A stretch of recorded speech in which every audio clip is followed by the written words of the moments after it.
7 ದಿನ 7 ರೀತಿಯ fish fry ಸೀರೀಸಲ್ಲಿ ಇವತ್ತು ಕೊನೆ ದಿನ ಅಂದರೆ 7ನೇ ದಿನ. ನೆನ್ನೆವರೆಗೂ ಹಾಕಿರುವಂಥ ಫಿಶ್ ಫ್ರೈ ರೆಸಿಪೀಸ್ ನಿಮಗೆ ಇಷ್ಟ ಆಗಿದೆ ಅಂದ್ಕೊಳ್ತೀನಿ. ಎಲ್ರಿಗೂ ನಮಸ್ಕಾರ, welcome back to Sandhya Shetty's kitchen.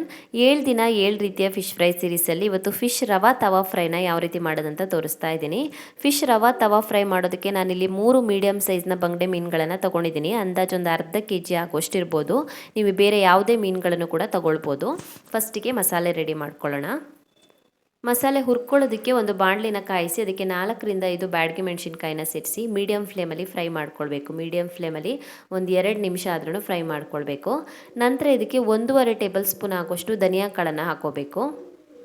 1/4 table spoon ಆಗೋಷ್ಟು ಕಾಳುಮೆಣಸು ಬ್ಲ್ಯಾಕ್ ಪೆಪ್ಪರ್, ಒಂದೇ ಒಂದು ಚಿಟಿಕೆ ಮೆಂತೆಕಾಳನ್ನು ಹಾಕೊಳ್ಳಿ. ಮೆಂತೆಕಾಳು ಹಾಕಿದ್ರೆ ಕಹಿ ಆಗುತ್ತೆ, ಒಂದೇ ಒಂದು ಚಿಟಿಕೆ ಹಾಕೊಳ್ಳಿ ಸಾಕಾಗುತ್ತೆ. ಸೊ ಮತ್ತೆ ಇದನ್ನು ಮೀಡಿಯಂ ಫ್ಲೇಮಲ್ಲಿ ಒಂದು 2ರಿಂದ 3 ನಿಮಿಷದವರೆಗೂ ಹುರ್ಕೊಳ್ಬೇಕು.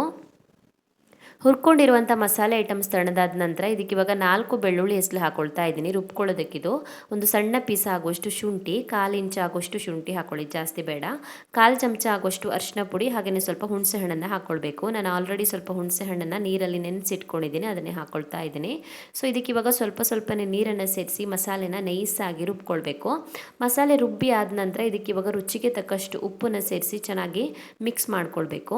ಸೊ ನಾನು ಮೀನಿಗೆ ಸಪ್ರೇಟಾಗಿ ಉಪ್ಪು ಹಾಕ್ಕೊಂಡಿಲ್ಲ. ಸೊ ಮಸಾಲೆನ ಕಲಿಸ್ಕೊಂಡ ನಂತರ ಇದಕ್ಕೆ ಇವಾಗ ಮೀನಿಗೆ ಮಸಾಲೆನ ಹಚ್ಚಿಬಿಟ್ಟು ಮ್ಯಾರಿನೇಟ್ ಮಾಡ್ಕೊಳ್ಳೋಣ. ಜಾಸ್ತಿ ದಪ್ಪ ಹಚ್ಚಬೇಡಿ, ತೆಳುವಾಗಿ ಒಂದು ಲೇಯರ್ ಮಸಾಲೆ ಹಚ್ಚಿದ್ರೆ ಸಾಕಾಗುತ್ತೆ. ಜಾಸ್ತಿ ದಪ್ಪ ಹಚ್ಚಿದ್ರೆ ಮತ್ತು ರವೆ ಹಚ್ಚಿದಾಗ ಬಿಟ್ಟು ಹೋಗುತ್ತೆ. ಸೊ ಇದನ್ನ ಇವಾಗ ಒಂದು ಅರ್ಧ ಗಂಟೆಗಳ ಕಾಲ ಮ್ಯಾರಿನೇಟ್ ಮಾಡ್ಕೊಳ್ಳೋಣ. ಮೀನು ಮ್ಯಾರಿನೇಟ್ ಆಗಿದೆ. ನಾನು ಇಲ್ಲೊಂದು ಪ್ಲೇಟಲ್ಲಿ ಚಿರೋಟಿ ರವೆನ ತೊಗೊಂಡಿದ್ದೀನಿ. ಮ್ಯಾರಿನೇಟ್ ಮಾಡ್ಕೊಂಡಿರುವಂಥ ಮೀನಿಗೆ ರವೆ ಹಚ್ಚಿಬಿಟ್ಟು ಇದನ್ನು ಫ್ರೈ ಮಾಡ್ಕೊಳ್ಳೋಣ. ನಾರ್ಮಲ್ ಆಗಿ ರವೆ ಫ್ರೈ ಮಾಡುವಾಗ ಮಸಾಲೆಗೆ ಮೊಟ್ಟೆ ಹಾಕಿ ಕಲಿಸ್ಕೊಂಡು ನಂತರ ಡೀಪ್ ಫ್ರೈ ಮಾಡ್ತೀವಿ ಎಣ್ಣೆಯಲ್ಲಿ. ಇಲ್ಲಿ ಮೊಟ್ಟೆ ಹಿಟ್ಟು ಏನು ಹಾಕಲಿಕ್ಕಿಲ್ಲ, ಮಸಾಲೆಗೆ ರವೆ ಹಚ್ಚಿಬಿಟ್ಟು ತವಾ ಮೇಲೆ ಫ್ರೈ ಮಾಡ್ಕೊಳ್ತೀವಿ. ಸೊ ನಾನು ಎಲ್ಲ ಮೀನುಗಳಿಗೂ ರವೆ ಹಚ್ಚಿಬಿಟ್ಟು ರೆಡಿ ಮಾಡಿ ಇಟ್ಕೊಂಡಿದ್ದೀನಿ. ಮತ್ತು ಮ್ಯಾರಿನೇಟ್ ಏನು ಮಾಡಲಿಕ್ಕಿಲ್ಲ, ಡೈರೆಕ್ಟಾಗಿ ತವಾ ಮೇಲೆ ಫ್ರೈ ಮಾಡ್ಕೊಳ್ಬೇಕು. ಸೊ ಒಂದು ಬಾಣಲಿನ ಕಾಯಿಸ್ಬಿಟ್ಟು, ಬಾಣಲಿ ಅಥವಾ ತವಾ ತಗೊಳ್ಬೋದು, ಯಾವುದಾದ್ರೂ ಪರವಾಗಿಲ್ಲ. ಇದಕ್ಕೆ ಇವಾಗ ಒಂದು 3ರಿಂದ 4 ಟೇಬಲ್ ಸ್ಪೂನ್ ಆಗೋಷ್ಟು ಕೋಕೋನಟ್ ಆಯಿಲನ್ನು ಸೇರಿಸ್ಕೊಳ್ಳಿ. ಎಣ್ಣೆ ಸ್ವಲ್ಪ ಜಾಸ್ತಿ ಬೇಕಾಗುತ್ತೆ ಇದಕ್ಕೆ ರವಾ ಫ್ರೈಗೆ, ಮತ್ತು ಬೇಕಿದ್ದರೆ ಹಾಕ್ಕೊಳ್ಬೋದು. ಸೊ ನಾವು ರವೆ ಹಚ್ಚಿ ಇಟ್ಕೊಂಡಿರುವಂಥ ಬಂಗಡೆ ಮೀನುಗಳನ್ನು ಸೇರಿಸ್ಬಿಟ್ಟು 2 ಕಡೆಗೆ ಫ್ರೈ ಮಾಡ್ಕೊಳ್ಬೇಕು. ಉರಿನ ಮೀಡಿಯಂ ಫ್ಲೇಮಲ್ಲಿ ಇಟ್ಕೊಳ್ಳಿ. ಮೀಡಿಯಂ ಫ್ಲೇಮಲ್ಲಿ ಒಂದೊಂದು ಸೈಡ್ ಒಂದು 5 ನಿಮಿಷ ಆದ್ರೂ ಫ್ರೈ ಮಾಡ್ಕೊಳ್ಬೇಕು. ಸ್ವಲ್ಪ ದೊಡ್ಡ ಸೈಜ್ನ ಮೀನು ಆಗಿರೋದ್ರಿಂದ ಬೇಯೋದಕ್ಕೆ ಟೈಮ್ ತೊಗೊಳುತ್ತೆ.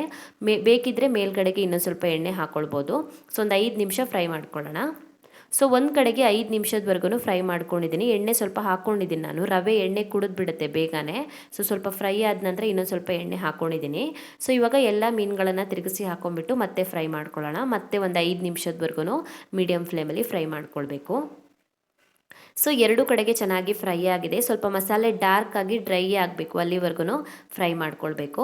ಸೊ ರವಾ ತವಾ ಫ್ರೈ ರೆಡಿಯಾಗಿದೆ, ರಿಮೂವ್ ಮಾಡ್ಕೊಳ್ತಾ ಇದ್ದೀನಿ. ತುಂಬಾ ಟೇಸ್ಟಿಯಾಗಿ ಬರುತ್ತೆ, ಗಂಜಿ ಊಟಕ್ಕೆ ಬೆಸ್ಟ್ ಅಂತ ಹೇಳ್ಬೋದು.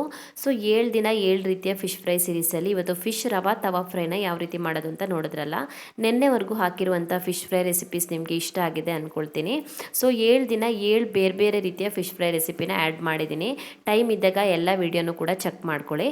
ಸೊ ಇವತ್ತು ಹಾಕಿರುವಂಥ ವಿಡಿಯೋ ನಿಮಗೆ ಇಷ್ಟ ಆಗಿದ್ದರೆ ವಿಡಿಯೋಗೊಂದು ಲೈಕ್ ಕೊಡಿ, ಹಾಗೆಯೇ ಕಮೆಂಟಲ್ಲಿ ತಿಳಿಸಿ ಹೇಗಿದೆ ಅಂತ. ಇನ್ನು ಹೆಚ್ಚಿನ ವಿಡಿಯೋಗಳಿಗೆ ನನ್ನ ಯೂಟ್ಯೂಬ್ ಚಾನಲನ್ನು ಸಬ್ಸ್ಕ್ರೈಬ್ ಮಾಡ್ಕೊಳ್ಳಿ, ಹಾಗೆಯೇ ನನ್ನನ್ನು ಫಾಲೋ ಮಾಡೋದನ್ನು ಮರಿಬೇಡಿ.